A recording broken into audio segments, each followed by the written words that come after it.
लिखना अगला heading plastid, Hindi में बोलते हैं लवक।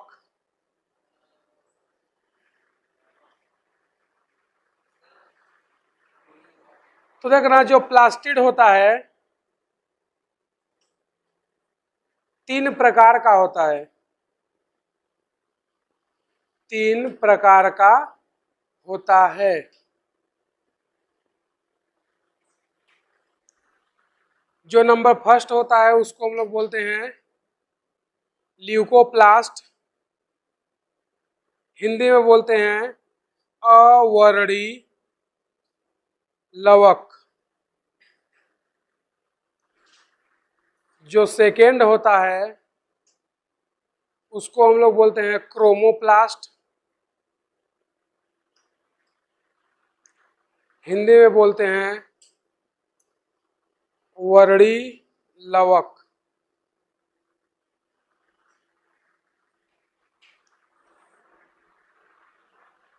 और जो थर्ड होता है उसको बोलते हैं क्लोरोप्लास्ट,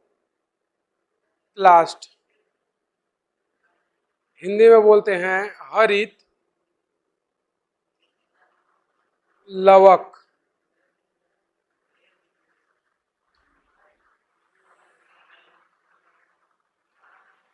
अब ये जो प्लास्टिड है क्रोमो, क्लोरो और क्लोरोप्लास्ट है, तीनों ही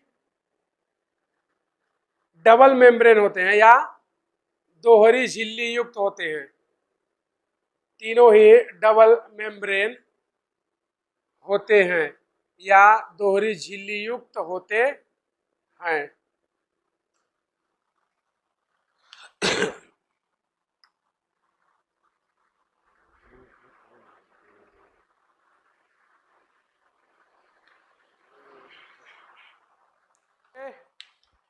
तो देखना हम लोग इसमें अगर बात करें नंबर फर्स्ट, तो जो थाइलेकॉइड मेम्ब्रेन होती है, थाइलेकॉइड मेम्ब्रेन वो एब्सेंट होती है, जबकि यहाँ पर प्रेजेंट होगी और यहाँ भी प्रेजेंट होती है। अगर सेकेंड नंबर इसमें बात करें तो इसमें पिगमेंट कॉमा फोटोसिंथेसिस,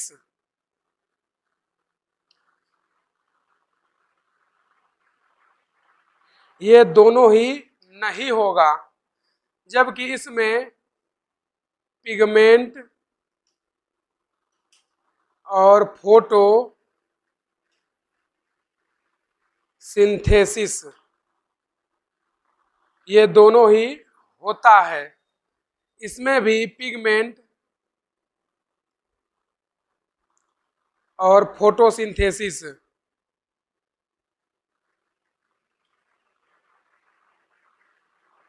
ये दोनों होगा। पिगमेंट को हिंदी में बोलते हैं वर्णक और फोटोसिंथेसिस को बोलते हैं प्रकाश संश्लेषण।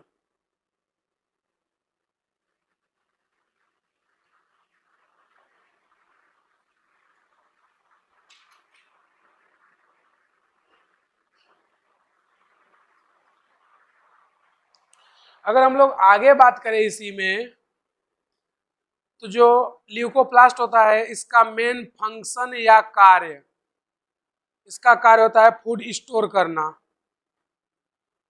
फूड स्टोर हिंदी में क्या बोलेंगे? भोजन संचय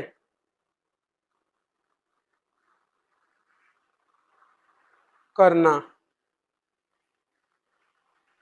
इसमें भी क्या क्या? कार्बोहाइड्रेट, कार्बोहाइड्रेट, दूसरा लिपिड और तीसरा प्रोटीन। तो जो कार्बोहाइड्रेट होता है इसको ये इलियोप्लास्ट में स्टोर करेगा एग्जाम्पल में आलू, और आलू में क्या होता है, स्टार्च, और स्टार्च एक टाइप का क्या है, कार्बोहाइड्रेट। उसी तरह जब लिपिड को या सिंथेसिस करता है या लिपिड को स्टोर करेगा तो उसको हम लोग बोलते हैं एमाइलोप्लास्ट, एमाइलोप्लास्ट। एग्जाम्पल में क्या होगा, ग्राउंड नट, हिंदी में बोलते हैं मूंगफली।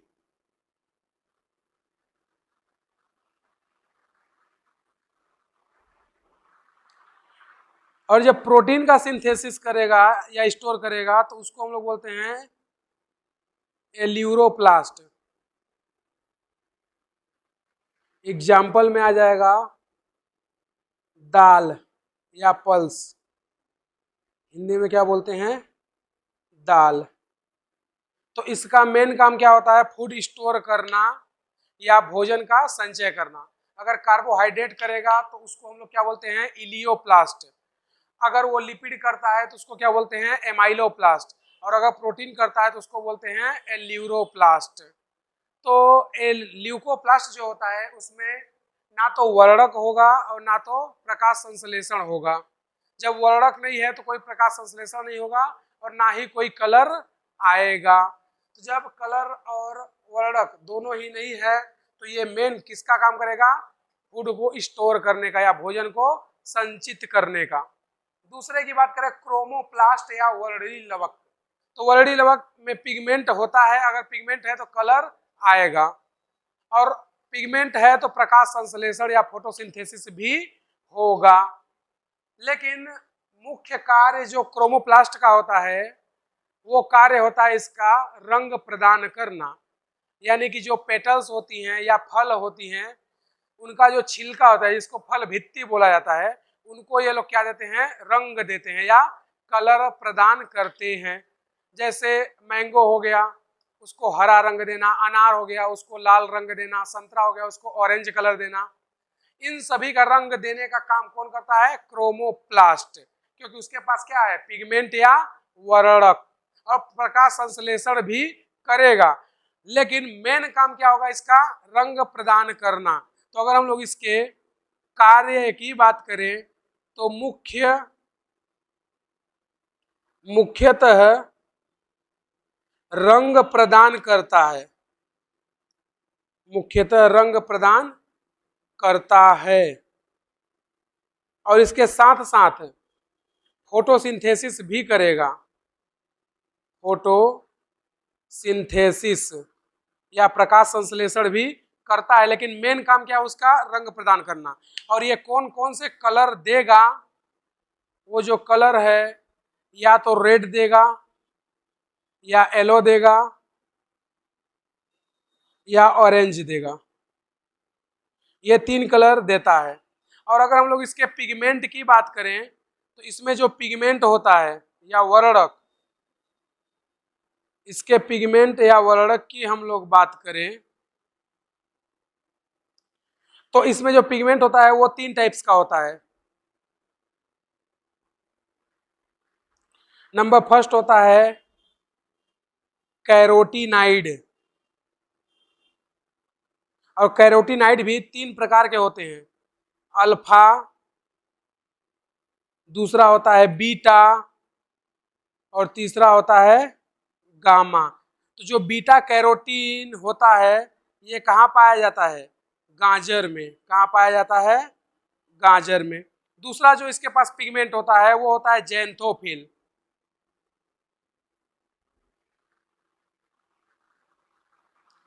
जेंथोफिल।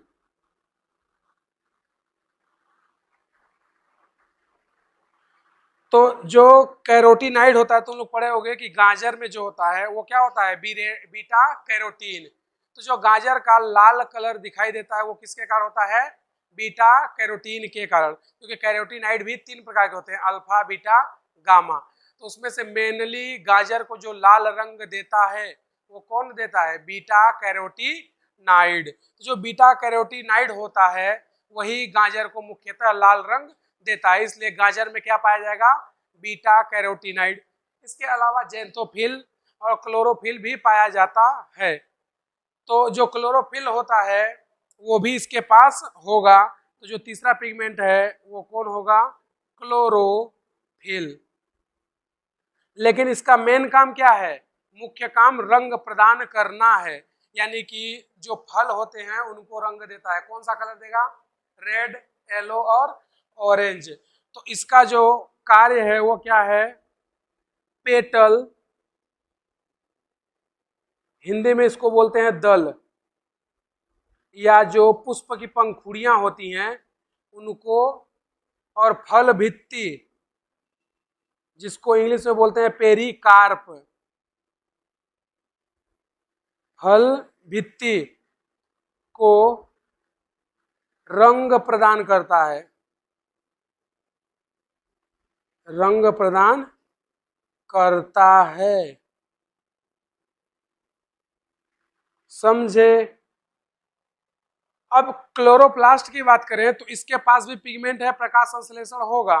तो इसमें जो पिगमेंट होता है, इसमें जो पिगमेंट होगा, इसके पास भी 3 पिगमेंट होते हैं। एक तो होता है कैरोटीनाइड,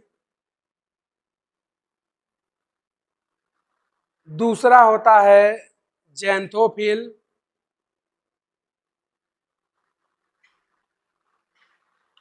और तीसरा होता है क्लोरोफिल।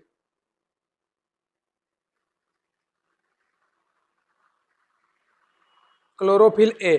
इसमें जो क्लोरोफिल ए होता है ये इसका क्या होता है, चीफ पिगमेंट। इसको हम लोग क्या बोलते हैं, चीफ पिगमेंट,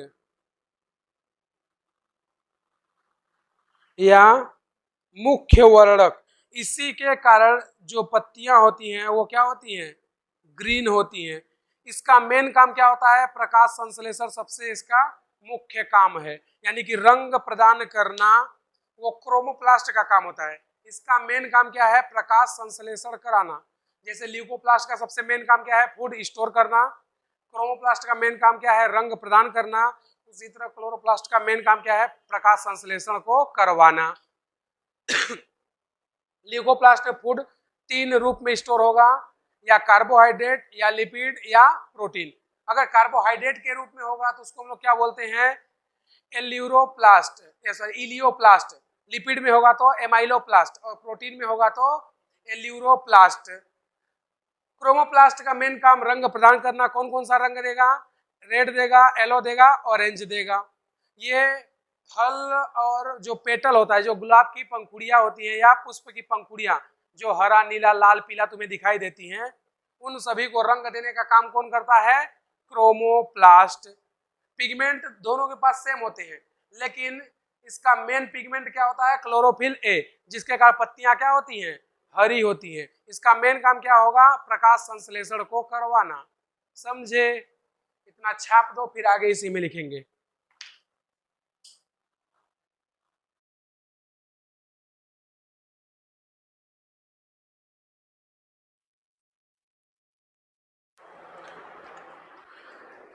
हमने बताया था तुम लोगों को कि माइटोकॉन्ड्रिया और प्लास्टिड, इन सभी के पास क्या होता है, डीएनए। तो इसके पास क्या होगा, डीएस डीएनए। हमने बताया था कि माइटोकॉन्ड्रिया और क्लोरोप्लास्ट के दोनों के डीएनए में थोड़ा सा डिफरेंस होता है। वो क्या होता है, सिंगल स्टैंडर्ड, और इसका क्या होता है, डबल स्टैंडर्ड। तो इनके पास क्या होगा, डीएस डीएनए सर्कुलर होता है, जीसी रिच होगा। कैसा होगा, जीसी रिच, यानी इसमें ग्वानिन और साइटोसिन, नाइट्रोजन बेस ज्यादा पाए जाएंगे। उसके साथ साथ ये कैसा होता है, नेग्ड होता है। नेग्ड का मतलब हिस्टोन एब्सेंट, हिस्टोन एब्सेंट। उसके साथ साथ इसके पास 70S राइबोसोम भी पाया जाता है। और यही सेम चीजें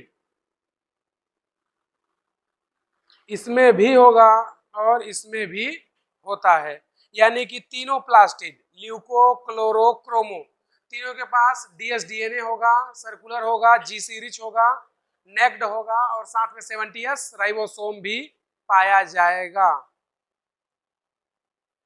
अगर आगे इसी में हम लोग बात करें तो क्रोमोप्लास्ट में है, इसमें नहीं है, जो वैक्यूल होता है, जिसको हिंदी में बोलते हैं रसधानी, ठीक है। तो रसधानी या वैक्यूल में पाए जाने वाला पिगमेंट या वर्णक एंथोसाइनिन, एंथोसायनिन, ये कैसा होता है? जल विलेय होता है, जल विलेय होता है। तो वैक्यूल में पाए जाने वाला पिगमेंट एंथोसाइनिन पेटल या इसी को क्या बोलते हैं, दल को रंग प्रदान करता है, रंग प्रदान करता है। और जो क्रोमोप्लास्ट होता है, क्रोमोप्लास्ट, ये कैसा होता है? Lipid soluble. कैसा होता है? Lipid soluble. और ये वाला जो पॉइंट है एंथोसाइनिन वाला या जल विलेय, इससे क्वेश्चन आया है कि जो एंथोसाइनिन होता है वो कैसा होता है, वसा विलेय, जल विलेय, दोनों में विलेय या अविलेय। 2014 नीट में आया था, तो उसमें एंथोसाइनिन के बारे में पूछा था, समझे। तो यहां से हमारा तीनों हो जाता है खत्म।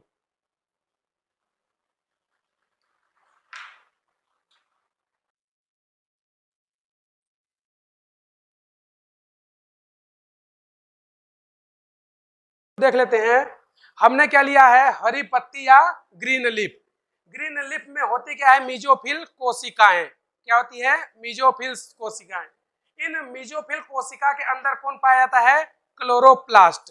यानी एक मीजोफिल कोशिका के अंदर लगभग 20 से 40 क्लोरोप्लास्ट पाए जाते हैं। तो मीजोफिल कोशिका जो होती है कहाँ होती है? हरी पत्तियों में। और मीजोफिल के अंदर क्या होता है? क्लोरोप्लास्ट, जिनकी संख्या कितनी होती है? 20 से 40। जब इस क्लोरोप्लास्ट को हम लोग देखें तो वो कैसी होती है? डबल मेम्ब्रेन या दोहरी झिल्ली युक्त। बाहर की झिल्ली को बोलते हैं आउटर मेम्ब्रेन, अंदर की झिल्ली को बोलते हैं इनर मेम्ब्रेन। बाह्य झिल्ली जो होती है उस पर क्या पाए जाते हैं? पोरीन, क्योंकि बाह्य झिल्ली क्या होती है? मोर परमिएबल या अधिक पारगम्य, जैसा माइटोकॉन्ड्रिया में पढ़े थे। और जो अंदर की झिल्ली होती है वो लेस परमिएबल या कम पारगम्य होती है। दोनों के बीच में जो स्पेस होगा उसको क्या लेंगे? पेरीप्लास्टिड स्पेस। और इनर मेम्ब्रेन के अंदर जो भी खाली जगह होती है उसको क्या बोलते हैं? स्ट्रोमा। तो यहाँ पर एक्चुअल में देखोगे तो तुम्हारे पास दो जगह है, इसको हम लोग बोलते हैं आउटर चैम्बर, या इसी को हम लोग बोल देते हैं आउटर स्पेस। उसी तरह ये जो स्ट्रोमा है इसको हम लोग बोलते हैं इनर स्पेस, जैसा कि माइटोकॉन्ड्रिया में भी होता था। पेरी माइटोकॉन्ड्रियल स्पेस या इनर माइटोकॉन्ड्रियल स्पेस को क्या बोलते थे? आउटर चैम्बर या आउटर स्पेस। और जो मैट्रिक्स था या आधात्री उसको हम लोग बोलते थे इनर चैम्बर या इनर स्पेस। तो उसी तरह सेम क्लोरोप्लास्ट में भी होता है आउटर स्पेस और इनर स्पेस। जो इनर स्पेस होता है उसको हम लोग क्या बोलते हैं? स्ट्रोमा या पीठिका। जो माइटोकॉन्ड्रिया की आंतरिक क्लोरोप्लास्ट की जो आंतरिक झिल्ली होती है या इनर मेम्ब्रेन, ये क्या करती है? अंदर की ओर फोल्ड होती है या अंतर्वलयित होकर के टूट टूट के गिरती रहती है। और उस टूटे हुए संरचना से निर्माण होता है थैलेकॉइड झिल्ली का। जैसे हमने बताया था माइटोकॉन्ड्रिया में, माइटोकॉन्ड्रिया की इनर झिल्ली अंतर्वलयित या फोल्ड होकर के क्रिस्टा का निर्माण करती थी। और क्रिस्टा की सतह पर क्या पाए जाते थे? F0 F1 पार्टिकल, जो कैसे दिखाई देते थे? अंगुली नुमा प्रवर्ध के समान। उसी तरह क्लोरोप्लास्ट में भी जो आंतरिक झिल्ली होती है ये फोल्ड होती है और टूटती रहती है। तो निर्माण किसका होता है? थाइलेकॉइड झिल्ली का। थाइलेकॉइड कैसी होती है? सिंगल झिल्ली युक्त। थाइलेकॉइड के अंदर की जो खाली जगह है उसको हम लोग क्या बोलते हैं? ल्यूमेन या अवकाशिका। थाइलेकॉइड की झिल्ली पर क्लोरोफिल पाया जाता है। कितना? लगभग 400 से 500। इन क्लोरोफिल के समूह को क्या बोलते हैं हम लोग? क्वांटासोम। इस क्वांटासोम में हमारा क्या पाया जाता है? फोटोसिस्टम, पीएस फर्स्ट और पीएस सेकेंड, जो फोटोसिंथेसिस के लिए रिस्पॉन्सिबल होते हैं। अर्थात हम लोग बोल सकते हैं कि प्रकाश संश्लेषण या फोटोसिंथेसिस की जो यूनिट या इकाई होती है वो कौन होती है? क्वांटासोम होता है। कौन होता है? क्वांटासोम। तो इसके आगे की कहानी को हम लोग देखते हैं। ये जो स्ट्रोमा या पीठिका होता है इसमें एंजाइम पाया जाता है। क्या पाया जाता है? एंजाइम। और एंजाइम में भी मेनली कौन? रूबिस्को। कौन? रूबिस्को। और जो रूबिस्को होता है पृथ्वी पर सबसे ज्यादा पाया जाने वाला एंजाइम है। सबसे ज्यादा पाया जाने वाला एंजाइम है। इसका काम क्या है? रूबिस्को का जो कार्य है वो कार्बोहाइड्रेट से रिलेटेड होता है। किससे? कार्बोहाइड्रेट से रिलेटेड होता है। कार्बोहाइड्रेट से रिलेटेड या संबंधित। और उसके साथ साथ स्ट्रोमा में विटामिन ई एंड के ये दोनों भी पाए जाते हैं। इसके अलावा इसमें कौन पाया जाता है? थाइलेकॉइड झिल्ली या थाइलेकॉइड मेम्ब्रेन। ये क्या होती है इसके बारे में हम तुम्हें बता दिए हैं। तो देखना आगे हम लोग देख रहे हैं क्या, हमने तुम्हें क्या बताया थाइलेकॉइड मेम्ब्रेन के बारे में। तो जो थाइलेकॉइड मेम्ब्रेन होती है वो इस तरह से ऐसे लगातार एक के ऊपर एक ऐसे अटैच होती जाती हैं और बहुत सारी थाइलेकॉइड मेम्ब्रेन मिल करके फॉर्मेशन करती हैं ग्रेनम का। इसका ग्रेनम का। किसी एक को क्या बोल देंगे? थाइलेकॉइड मेम्ब्रेन या थाइलेकॉइड झिल्ली। केवल एक क्या है? थाइलेकॉइड। ऐसे बहुत सारे थाइलेकॉइड का ग्रुप क्या कहलाता है? ग्रेनम। और ग्रेनम का समूह क्या कहलाता है? ग्रेना। यानी कि ऐसे ही बहुत सारे ग्रेनम ले लो, अगर इनका ग्रुप ले ले, किसका? ग्रेनम का, तो इनके ग्रुप को ही हम लोग क्या बोल देते हैं? ग्रेना। यानी कि ग्रेनम क्या है? एक वचन है। और ग्रेनम क्या है? सॉरी, ग्रेनम क्या है? एक वचन। और ग्रेना क्या है? बहुवचन। अब ये जो थाइलेकॉइड मेम्ब्रेन की ग्रेनम होती है ये आपस में एक दूसरे से अटैच होती है, क्योंकि ये सिंगल नहीं होती है। इनके पास भी बहुत सारे इस तरह से ऐसे थाइलेकॉइड मेम्ब्रेन लगी रहती हैं या ग्रेना लगा रहता है। तो ये भी कौन है? ग्रेनम। और ये आपस में अटैच होती हैं एक दूसरे से। इस अटैचमेंट को हम लोग बोलते हैं थाइलेकॉइड लमेली। थाइलेकॉइड लमेली या इसी को हम लोग बोलते हैं स्ट्रोमल लमेली। समझे? तो बहुत सारे थाइलेकॉइड का समूह क्या कहलाता है? ग्रेनम। ग्रेनम का ग्रुप क्या कहलाता है? ग्रेना। ग्रेनम या ग्रेना जो होते हैं आपस में जुड़े होते हैं। किससे? थाइलेकॉइड लमेली से या स्ट्रोमल लमेली से, क्योंकि ये सब कहाँ पाए जा रहे हैं? स्ट्रोमा के अंदर। थाइलेकॉइड का फॉर्मेशन होता कहाँ से है? थाइलेकॉइड का निर्माण कौन करता है? क्लोरोप्लास्ट की इनर मेम्ब्रेन या आंतरिक झिल्ली फोल्ड होकर टूट जाती है, जिससे थाइलेकॉइड का निर्माण होता है। जिससे थाइलेकॉइड का निर्माण होता है। समझे। तो इसी में हम लोग थोड़ा सा और देख लेते हैं। हम लोग क्या कर रहे हैं, यहां पर ले लिए किसको, थाइलेकॉइड मेम्ब्रेन को। ये जो थाइलेकॉइड मेम्ब्रेन है, इस पर कौन पाया जाएगा, क्वांटोसोम। कौन पाया जाएगा, क्वांटोसोम। इन क्वांटासोम पर जब सनलाइट पड़ती है या सूर्य का प्रकाश, जब इस पर सनलाइट पड़ेगी तो ये लोग क्या करेंगे, फोटोसिंथेसिस या प्रकाश संश्लेषण करना स्टार्ट कर देंगे। तो यहाँ पर जब प्रकाश पड़ता है तो ये है थाइलेकॉइड मेम्ब्रेन। अंदर की जो जगह है इसको क्या बोलते हैं हम लोग, ल्यूमेन। क्या बोलते हैं, ल्यूमेन या अवकाशिका। इस ल्यूमेन या अवकाशिका में H+ आयन का कंसंट्रेशन हाई होता है या बहुत ज्यादा होता है। जब इसके अंदर हम लोग देखें तो कि H+ हमें बहुत ज्यादा मिला। इसकी जो झिल्ली होती है, इसकी झिल्ली में हमारा धंसा होता है कौन, F0 F1 पार्टिकल। कौन होता है, F0 F1 पार्टिकल। ये कौन है, F0। ये क्या है, CF1। इसको हम लोग क्या बोलते हैं, बेस।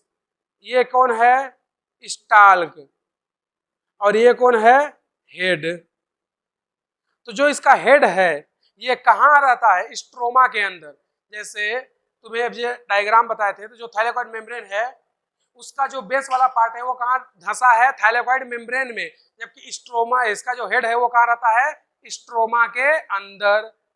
तो यहां से यहां तक का पार्ट ये सब कहाँ रहेगा, स्ट्रोमा में। कहाँ रहेगा, स्ट्रोमा में। तो यहाँ पर देखोगे तो सूर्य के प्रकाश की उपस्थिति में क्वांटासोम में क्या हो जाएगा, फोटोसिंथेसिस। तो ये किसके प्रेजेंट में हो रहा है, प्रकाश की उपस्थिति में। तो इसको हम लोग बोल देते हैं लाइट रिएक्शन या प्रकाशीय अभिक्रिया। अब यहाँ पे क्या होता है, यहाँ पर H+ की सांद्रता ज्यादा और स्ट्रोमा के अंदर H+ की सांद्रता कम। तो झिल्ली के आर पार सांद्रता प्रवणता उत्पन्न होगा और यहाँ से 2 H+ आयन आ जाएंगे कहाँ, स्ट्रोमा के अंदर। और यहाँ पर ADP और इनऑर्गेनिक फॉस्फेट मिलकर के किसका निर्माण कर देंगे, ATP का। और ये जो ATP होती है आगे इसका यूज हम लोग करते हैं डार्क रिएक्शन में। कहाँ करते हैं, डार्क रिएक्शन में। तो जो लाइट में रिएक्शन होती है उसको बोलते हैं लाइट रिएक्शन। लेकिन जो ATP बनता है इसका यूज हम लोग डार्क रिएक्शन में करते हैं। डार्क रिएक्शन का मतलब बिल्कुल नहीं ऐसा है कि यह अभिक्रिया अंधेरे में या रात में होती है। डार्क रिएक्शन इसको इसलिए बोलते हैं क्योंकि ये सनलाइट की अनुपस्थिति में होती है, यानी कि इसको चलने के लिए सनलाइट की आवश्यकता नहीं होती है, इसलिए इसको हम लोग क्या बोलते हैं, डार्क रिएक्शन। और देखोगे यहाँ पर तो ADP में कौन जुड़ रहा है, इनऑर्गेनिक फॉस्फेट, और बन क्या रहा है, ATP। किसके प्रेजेंट में, लाइट के प्रेजेंट में। तो जब ATP लाइट या प्रकाश की उपस्थिति में बनता है तो उसको बोलते हैं फोटोफास्फोराइलेशन। फोटो मतलब लाइट या प्रकाश, फास्फोराइलेशन मतलब फास्फोरस को जोड़ना। जबकि माइटोकॉन्ड्रिया में भी ATP बनती थी, लेकिन माइटोकॉन्ड्रिया में जो ATP बनती थी वहां पर ऑक्सीडेशन के द्वारा बनता था, इसलिए उसको बोलते थे ऑक्सीडेटिव फास्फोराइलेशन। जबकि यहाँ पे प्रकाश की उपस्थिति में ATP बनता है, इसलिए इसको क्या बोलते हैं, फोटोफास्फोराइलेशन। तो यहाँ पर ये जो ATP बनने का प्रोसेस है इसको हम लोग क्या बोलते हैं, फोटोफास्फोराइलेशन। फोटोफास्फोराइलेशन। और माइटोकॉन्ड्रिया वाले को क्या बोलते थे, ऑक्सीडेटिव फास्फोराइलेशन, क्योंकि वो ऑक्सीडेशन से चलता था। समझे। तो क्लोरोप्लास्ट के अंदर भी ATP बनता है, माइटोकॉन्ड्रिया में भी ATP बनता है। माइटोकॉन्ड्रिया में 3 H+ झिल्ली के आर पार जाते हैं तब ATP बनता है, क्लोरोप्लास्ट में 2 H+ झिल्ली के आर पार जाते हैं तब ATP बनता है। यहाँ पर ATP सनलाइट्स के प्रेजेंट में बनती है, इसलिए इसको क्या बोलते हैं, फोटोफास्फोराइलेशन। जबकि वहां ऑक्सीडेशन के द्वारा बनता था, इसलिए उसको क्या बोलते हैं, ऑक्सीडेटिव फास्फोराइलेशन। समझे, छाप दो।